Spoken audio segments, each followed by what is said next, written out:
Shut up and sit down.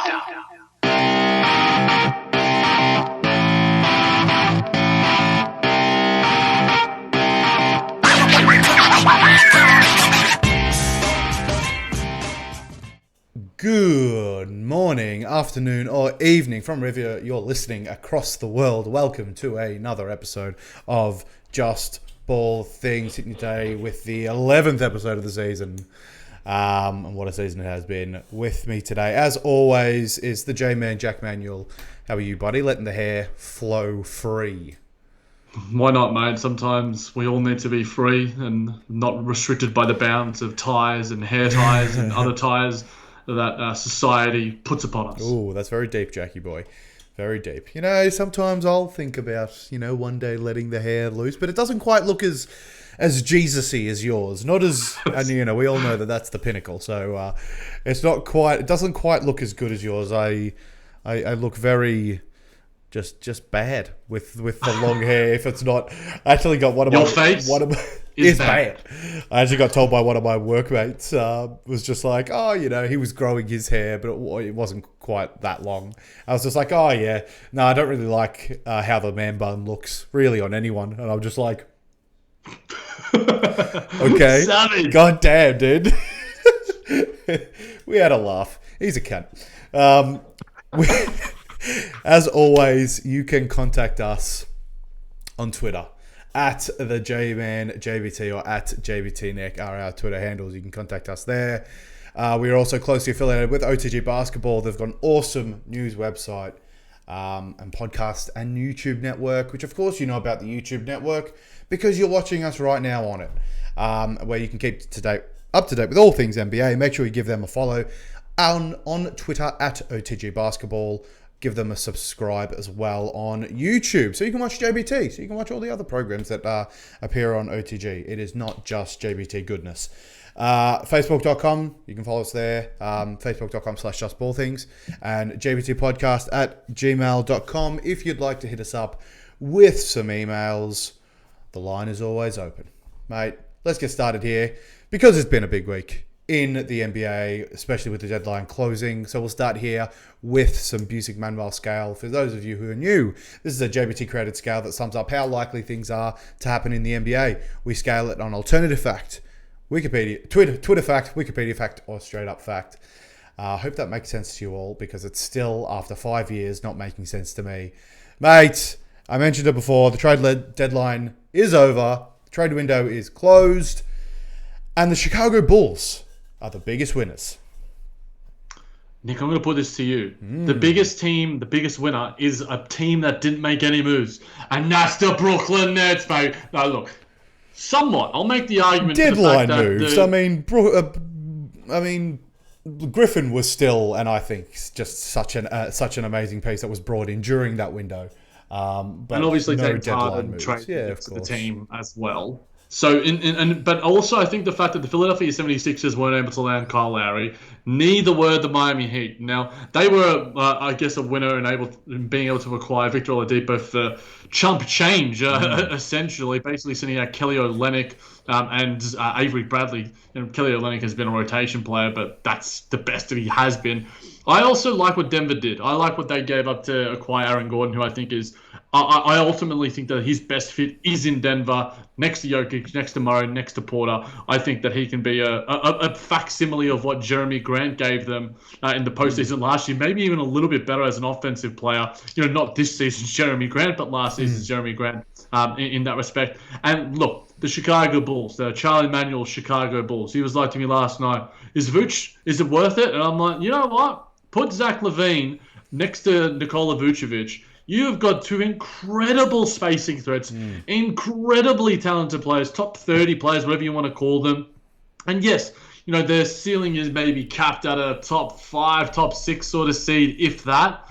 But you are the Arturas Karnisovas tenure in Chicago is now off to a big start. Now, you lose Wendell Carter Jr. The picks are, there's a couple of picks there, and they are protected. So that does give the Bulls fans a semblance of bit of peace knowing that they're not unprotected. And this year, obviously, the Magic will have their own pick in a pretty stacked draft. So I think it was right that they did blow it up. They also let go of Evan Fournier to the Boston Celtics for a couple of second rounders as well. So their reset I like, but overall, Nick, Chicago being the biggest winner, look, I'll give it a Twitter fact, but I also think the teams that I alluded to that made some moves in Denver, in the Miami Heat, and teams that didn't make moves, like the Kyle Lowry move, him staying in Toronto, benefits teams like the Bucks, like the Nets. And obviously the Sixers were able to acquire George Hill, which I do think is a nice little upgrade. And I think that the Clippers should have gone harder after him, rather than giving up Lou Williams for Rajon Rondo, which I thought was an iffy deal. But I think Rondo will be better suited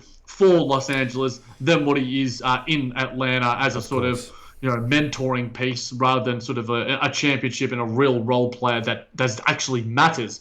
And obviously your Wizards losing Mo Wagner and Troy Brown Jr. are two absolutely massive losses, and they're the big loser of the trade deadline, obviously. I was about to say that we're up for a big win because we traded Mo Wagner for Daniel Tice, and that is a big win in my book. Tice is on the Bulls now as a backup. Oh, did we drop him? Oh, okay, yep. Maybe. Okay, so then. Obviously, my knowledge, even on the Wizards, is not quite up to scratch. Jesus Christ, Jackie boy. What I took from this sort of trade deadline, and I really, like you mentioned, I really like what the Nuggets had done. When I saw that they had signed Aaron Gordon, I did think that would be, as you mentioned, just such a good complementary piece. I loved Fournier's tweet after being traded to the Celtics. I think it was along the lines of like, you got to learn who I am. Start Googling my name. Don't Google his name. That is the rule. Don't Google his name. So I love the responses out there, and it's been great. Obviously, massive loser is your Houston Rockets, and I saw that. I think everyone's sort of seen that graphic of the haul for James Harden, essentially not really receiving a player unless you've got as much hope as Australians did with Dante Exum. They could have had Karis LeVert and Jared Allen, and they could have even got Nicholas Claxton if they had been a bit smarter. Raphael Stone, his tenure I'm sure Tillman Furtado is happy because he's saving some goddamn money.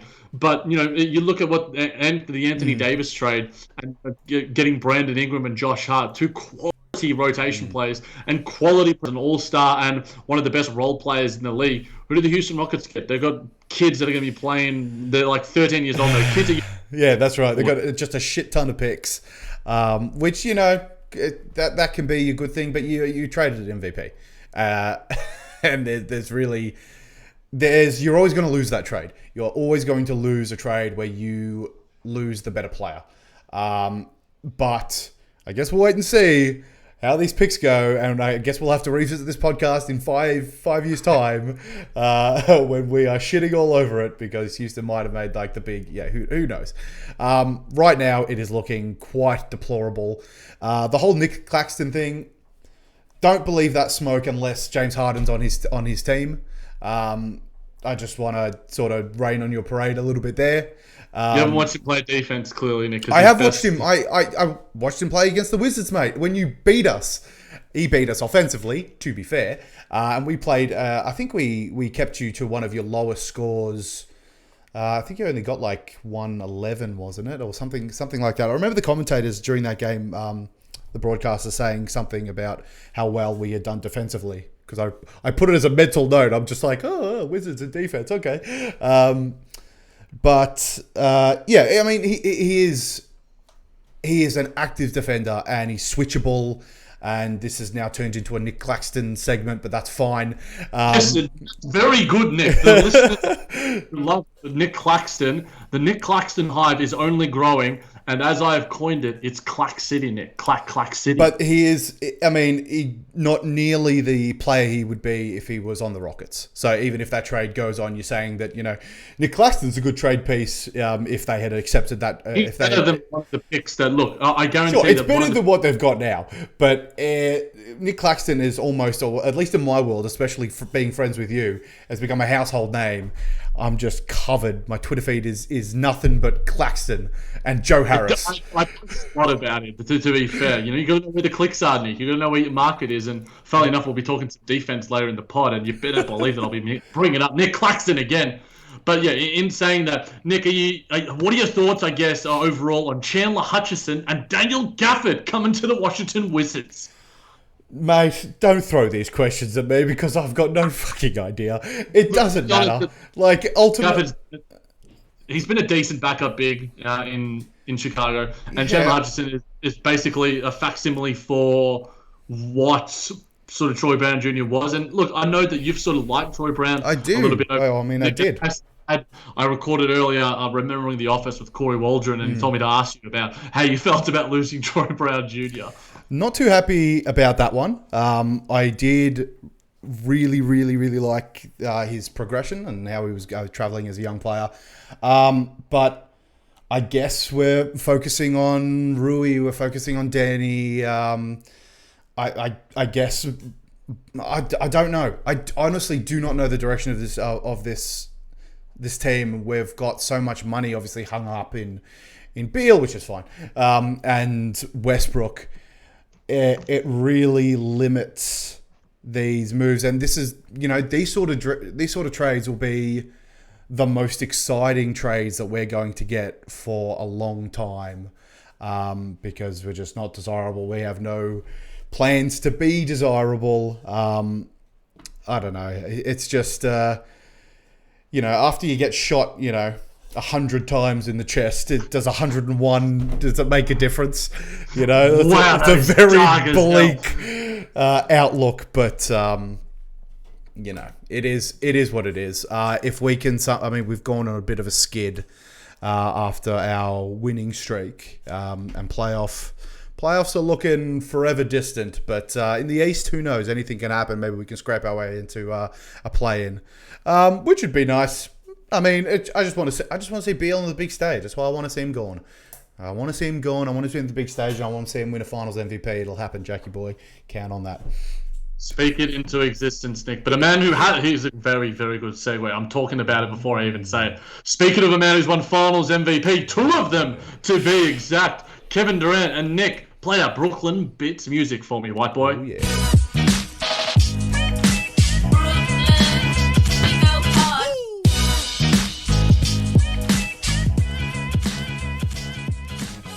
Jackie boy, love that Brooklyn Bits music, but this one, I read this one literally 5 minutes ago. Don't at me, world. This is how I prep. The Nets need a healthy Kevin Durant to get out of the East. Jackie boy, this is, on the surface, this is pure nonsense. Look, it's an alternative fact, Nick. Oh, there you go. It is James Harden. It is pure nonsense. In all honesty, the way the Nets have been performing in the absence of their best player is incredible, insane. Like, it defies logic. But it's because James Harden has been playing like the goddamn MVP. And he said it today, ladies and gentlemen, in a post-game presser after the win over the Detroit Pistons, that I am the MVP, and he is the goddamn MVP of this league. If you want to hold a couple of weeks for a crappy franchise against him, and you think Nikola Jokic as the 5th seed deserves to be given that credit. If LeBron James and Joel Embiid are back sooner rather than later, then I'm happy to cede the MVP talk to them. But if you are watching basketball, Nick, and I know you are not, but a lot of other people that might be watching this podcast are. No, I know you are, Nick. I know you're watching Brooklyn Nets basketball. I watched some Detroit games. Work's been hitting me hard, Jackie boy. I can't catch it during the day, and even on the weekends, I'll be working straight after this podcast. It's a rough life, but I watched some Brooklyn this morning. I saw Mason Plumlee absolutely fucking handle the shit out of three Nets defenders. Tremendous. It was great. That's what I live for, Jackie boy. I live for those moments. In all honesty, Nick, I think that It's interesting because you look at the Los Angeles Lakers and the injury issues that they're having with LeBron James and Anthony Davis, and we hear that Anthony Davis isn't going to be back for a while. So from what I hear, Joel Embiid's health, the Milwaukee Bucks seem to be steady. So I think that they're obviously going to be a tough out if the Nets do happen to face them in the Eastern Conference in the second round, third round, whatever round it does happen to be. I almost think that what they've been doing with Kyrie Irving and James Harden. Kyrie Irving's obviously had his time off. He's been had a kid with his fiance, so that's awesome news for him and his family. But James Harden has been absolutely freaking incredible, and he's made Brooklyn. He's taken them on his back, and it's just like, damn. I'm sort of gone to your realm, Nick, and the appreciation level that you've shown James Harden in previous iterations of this podcast and seasons, and I've sort of been like the James Harden hater. And I do think that he's been playing better, more complete basketball, as we've talked about on this podcast in a couple of segments as well. But I do think they need Kevin Durant to win the finals.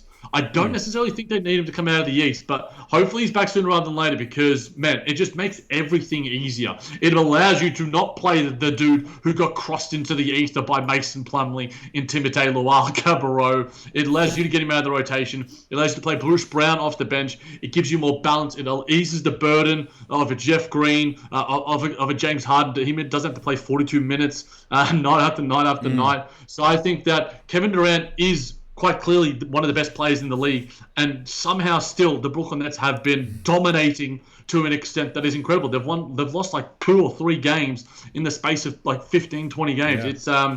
It's pretty goddamn crazy, Nick. So look, I'll give this a Twitter fact because I think that the East, especially up top, with the top 3 teams in the Sixers, the Bucks, and the Nets, is going to be quite clustered. But I think if the Nets can somehow get out of the East and Kevin Durant is healthy, then man, they're going to be pretty goddamn tough to beat in the finals because Kevin Durant is a finals dominant player. 100%. And I guess this is what gives this point some credence. They'll be fine in the regular season. They'll be fine even without Kyrie Irving in the regular season. If things keep continuing. And I saw something today that they're coming back within a week. I think.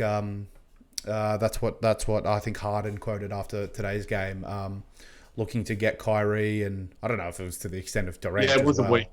I think James Harden might have accidentally spilled the beans a little bit. I reckon what he's doing is, and I love seeing that. It sucked because Nick and I literally stopped recording. Nick Fay, the Brooklyn Buzz, as I checked Twitter, and I'm like, oh, God damn it! It's always seems to be who's dropping after the fact, and the same with James Harden talking about the MVP. This is why we record JBT straight after. Exactly, Nick. I've got content for every single podcast that I do.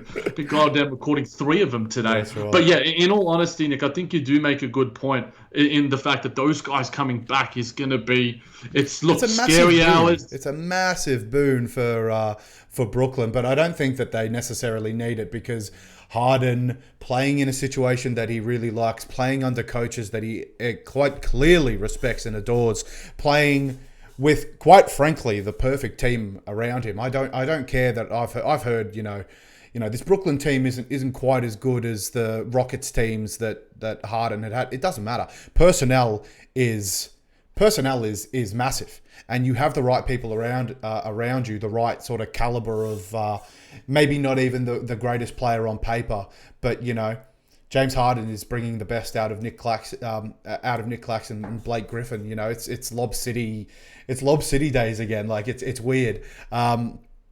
And it's tremendous, and all of this has come down on him. Like this is Harden. This is Harden's leadership and effect on the court. But we've also seen this in regular seasons past, and this is the sort of point. Can James Harden solo lead this team to to the East? If say Kevin Durant gets a minor injury again, has to miss those opening rounds of the playoffs. That could spell doom for Brooklyn because right now playoffs, I don't have huge confidence in Harden, but regular season, when teams are tired, they're not really quite zoning in as much as they do in the playoffs. Defenses aren't tightening up. The whistles are a bit more liberal in the regular season compared to the playoffs. And all of these things just culminate into maybe it's a loss here and there. Maybe it's the dip of the head.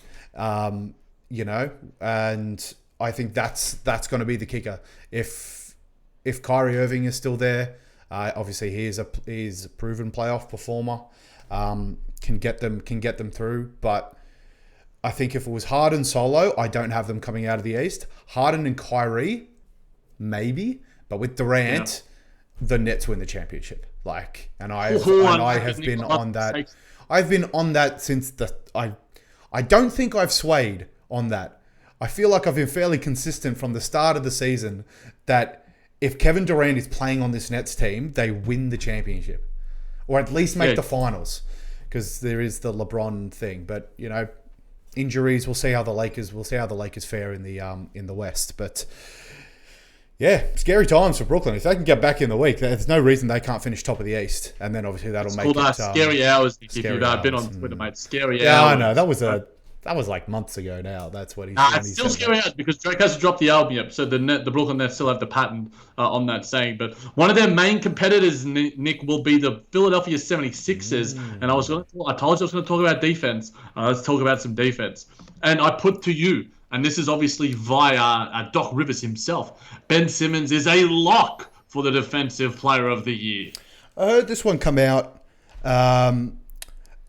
which leads me to believe that this quote came out over a week ago when he said this. It was about, we were going to talk about him last week. Okay, I was going to say, because I'm like, I heard this. I heard discussion of this, so it must have been somewhere in the not too distant past. I mean, it's possible. I don't think it's. I mean, this is as far as an alternative fact. It is not a lock. It is not a lock for Defensive Player of the Year. But god damn, is he good? Is he Defensive Player of the Year right now, Nick? I mean, was it really good? As of my basketball knowledge of last week, I'm not sure what's happened in the past week, which has come at a really bad time with trade deadline. But whatever.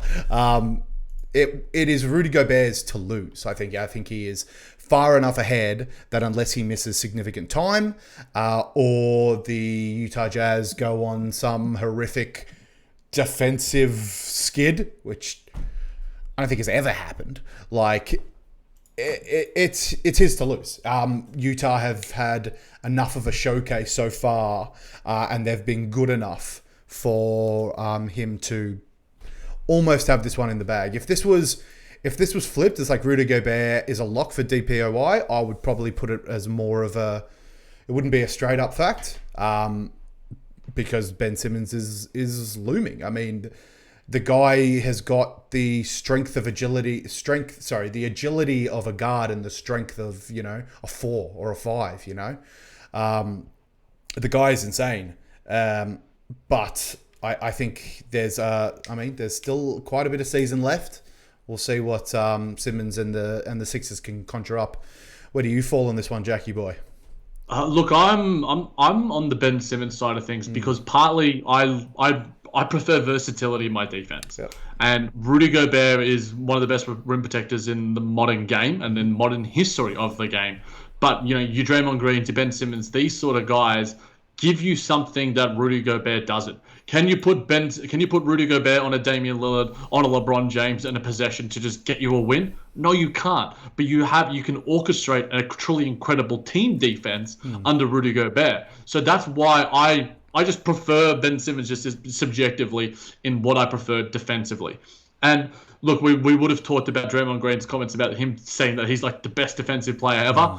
But in general, his prototype and his skill set as a defender is similar to Ben Simmons. And if not, as good, if not better. Draymond Green as a rim protector is certainly better.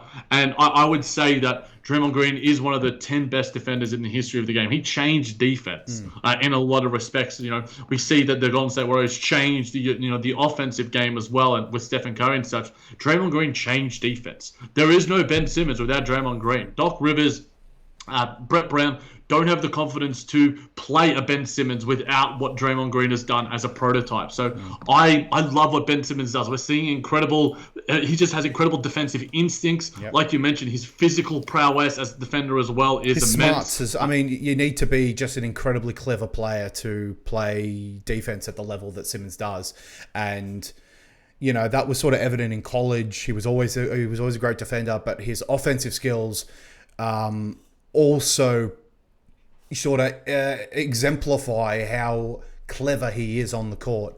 College he was goddamn awful, and it just proves it's similar to LaMelo Ball and what he was doing in Australia. That you just need the competition to bring it out of some of these dudes. And look, Ben Simmons isn't a lock. He's my defensive player of the year. I agree with what you're saying. Rudy Gobert is just.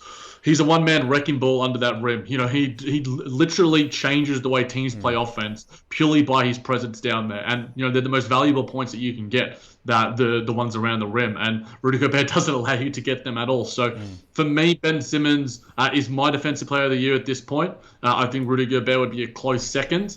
And maybe if Ben Simmons misses some games, but I just love his versatility, man. Like, he can lock down a Damian Lillard, like I alluded to, and then you can put him on a goddamn LeBron James at the same time. I just prefer better one-on-one man defenders, and also he has credible instincts and smarts, like you alluded to as well. You are right, but I would argue that I think Rudy Gobert, just his presence on the court, as opposed to Simmons' presence on the court, just... whether he can't, maybe if we're talking a one-on-one situation, he can't guard it. 2017-18, Nick, and then Rudy Gobert doesn't even play. That's one thing. Like, if we see, Anthony Davis go up against him, or we see, previous iterations of the Golden State Warriors, maybe even the Brooklyn Nets, if at fully healthy, when they put Jeff Green or Kevin Durant at the 5, and you drag Rudy Gobert out of the paint, what does he do as a defensive player there? I also do... The defensive structure of the team would help prevent that. Like, you would have good enough bodies, and this is the sort of, and then there's no easiness about the way that you have to play Utah offensively. I just think you can break their system better than you can break Ben Simmons individually, and I think that their system is so sound. And Quinn Snyder, Rudy Gobert, I just think that it's predicated on him, and outside of him, their defense is, somewhat flawed purely by the nature of it. And that's all I think. And I don't think it can be broken more so now than, say, like 2-3 years ago when you had the Golden State Warriors and the Houston Rockets doing what they were doing.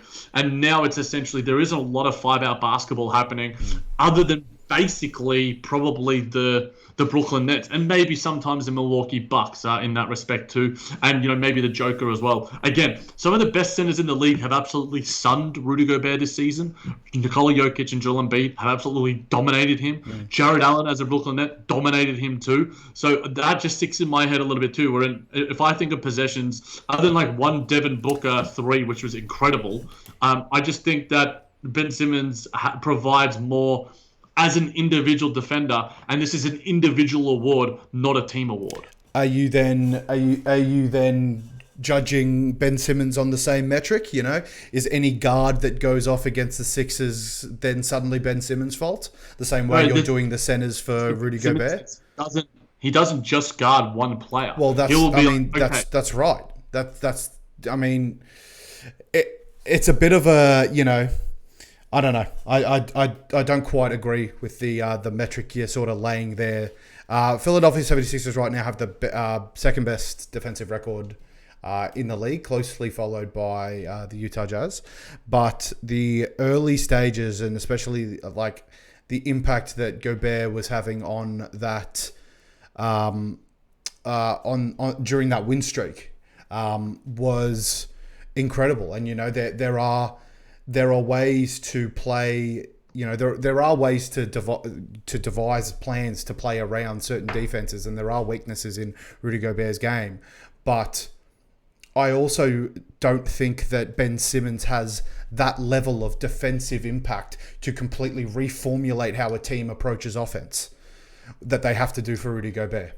Ultimately, because like I'm not in the coaches' boxes, but this is just sort of what I get what you're saying, but it's just like hypothetically, the Brooklyn Nets at their best have two incredible mid-range killers in Kyrie Irving and Kevin Durant. Yep. So what is, if they decide to go off from there and just decide to rein it from 3-2, which both of them quite easily can, then what is the value that Rudy Gobert gives you if you don't have James Harden attacking the lane a million times, which he has done before, and he has broken Rudy Gobert and the Jazz system in seasons You're past. saying that Ben Simmons doesn't have that same... Ben Simmons can't guard Joel Embiid in the post.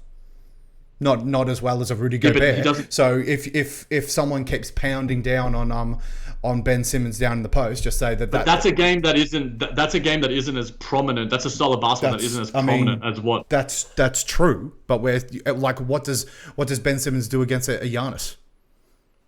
I think Ben Simmons is a really good defender on Giannis, to be honest. Like, if DeAndre Jordan can lock down Giannis for a game, then I think Ben Simmons and Joel Embiid. And look, to be fair, if Joel Embiid had been healthy, maybe this takes away from Ben Simmons' case a little bit, because Joel Embiid has been an incredible defender this season as well. So like you mentioned, the team overall has been absolutely awesome. But yeah, in saying that, going forward, I guess it's just different preferences and subjectivity into what individual players provide their systems and what they provide in big games. And ultimately, there is no wrong answer, Nick. And a lot of other smarter people than me agree that and say that Rudy Gobert is a defensive player of the year.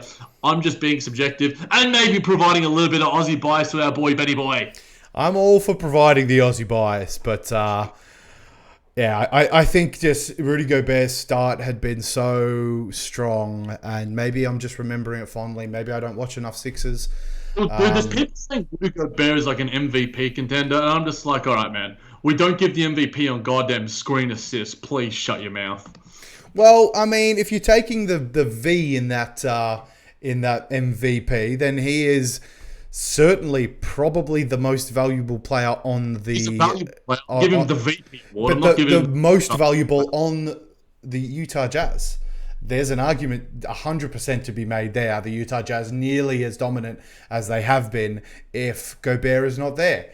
By the strictest definition of the rule, that is the most valuable player on the best team, potentially the best team. Back in the day, mate, that would have got you MVP. Defensive juggernaut or not. Look, but stop making arguments for Rudy Gobert, all right? He caused COVID. Let's end with that. Let's get to a New York segment, our final segment of the pod. Let's make it a short and sharp one, Nick. I'm going to try this in a New York accent. The biggest surprise of the season is Julius Randle leading the Knicks while playing all NBA level basketball. Nick, what do you think of this one, mate? Sorry, I completely distracted by the awful accent. The biggest surprise of the season is Julius Randle leading the Knicks while playing Did you all listen NBA not level. understand me? Are you showing a level No, of... I was distracted by your voice, and I'm just like thinking that's more of like, is it more of a Boston accent? But he's butchering it anyway. And then by the time you had finished the question, I had missed the entire question, so I just read it back again. I mean, it's certainly a shock. Randall had flashes of like just being this player, but it never sort of lasted. And the teams that we were on were shit. And like we saw like little bits of it when he was playing on the Lakers, like and the Pelicans. And and it's just I don't know. Some people thrive in the New York spotlight, and it is.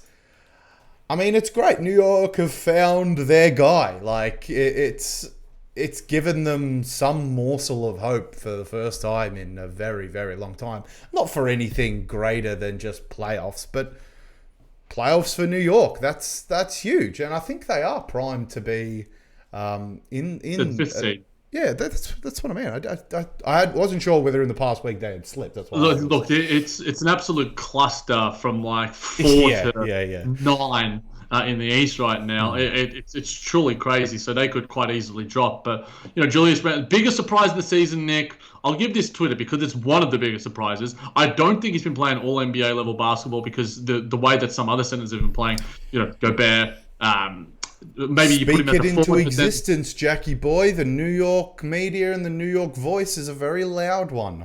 Yeah, but he's an all-star player. He's not an All NBA player. It's like Vucevic and stuff. There's different levels to this, Nick. And I'll put an All NBA topic going forward, and we'll be able to dissect that, and we'll truly see and understand how clustered and how talented this league is right now. And hopefully, we can turn off injuries like they do in 2K, so we can get some of our superstars goddamn back. But I'll throw another thing at you, Nick. I know you're a Hornets fan as well. The goddamn Charlotte Hornets, what they've been doing, they're the 4th seed. They've got home court advantage right now. Obviously, only by like a game. But in saying that, what they've been doing, and hopefully LaMelo Ball's wrist doesn't keep him out for too long, and it's not a season-ending one. But Terry Rozier, Gordon Hayward, Airbnb, they've been absolutely incredible. I think in terms of bad surprises, the Boston Celtics.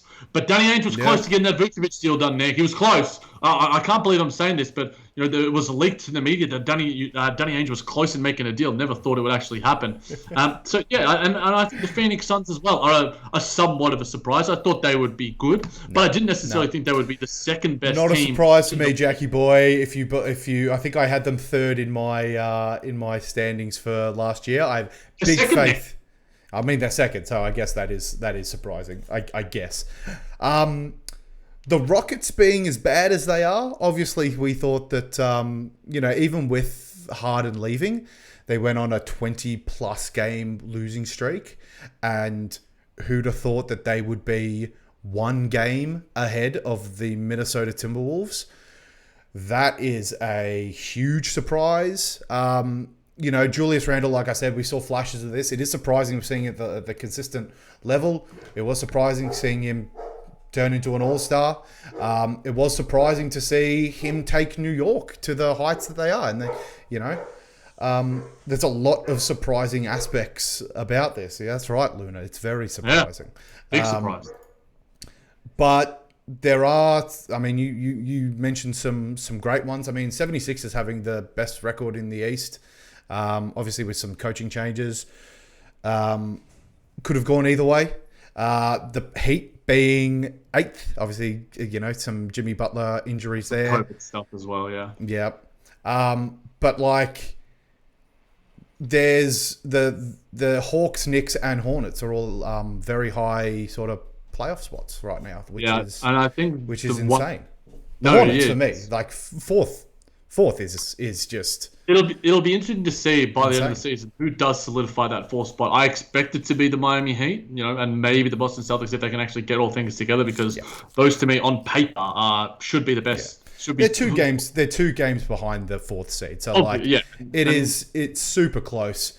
But yeah, it's the Hornets for me. That is incredible. LaMelo Ball came out like a bloody house on fire. Gordon Hayward and Terry Rozier just playing absolutely incredible basketball, getting massive contributions from players like Malik Monk, is a name that I never thought that is true, but it doesn't matter. It's coming out on the court. That's a name I never thought I would actually hear again.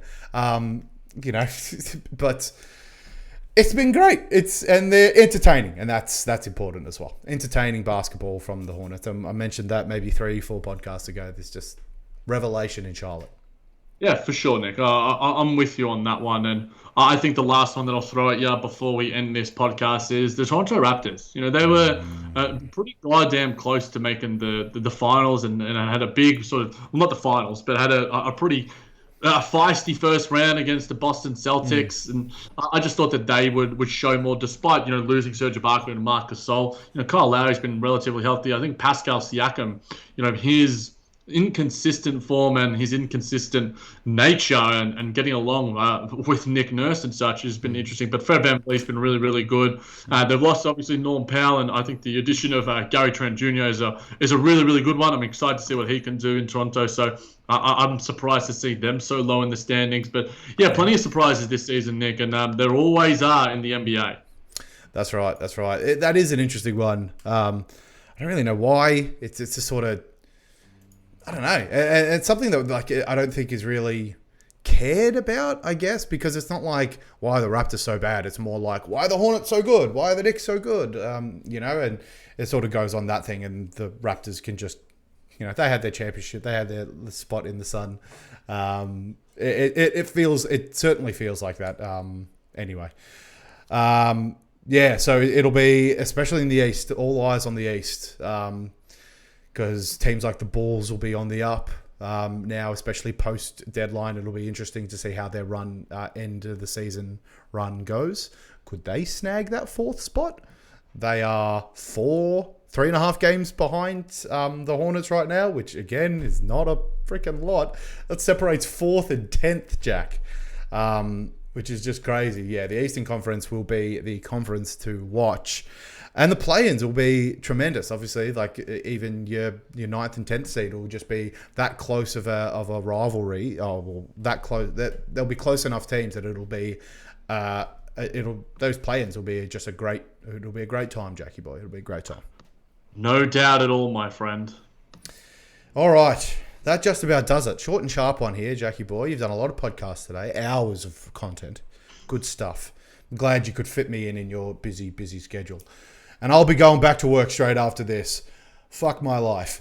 That just about does it for another week. So I'd like to say thank you for tuning in to Just Ball Things. As always, you can catch us on Apple Podcasts, Google Podcasts, Pocket Casts, Player FM, Spreaker, Spotify, wherever it is you listen to your podcast, we will be there.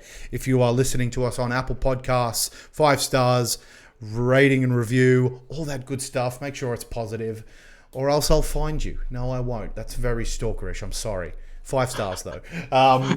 If you're catching us on YouTube, which I hope you are, it's a very visual podcast these days. Make sure you hit that like button. Make sure you hit that subscribe button, and make sure you hit that notification bell so you know when fresh content comes out by the OTG network. So remember, it's you guys that make this show great. So we appreciate any and every post heading our way. So until next week. Keep bowling, superstars.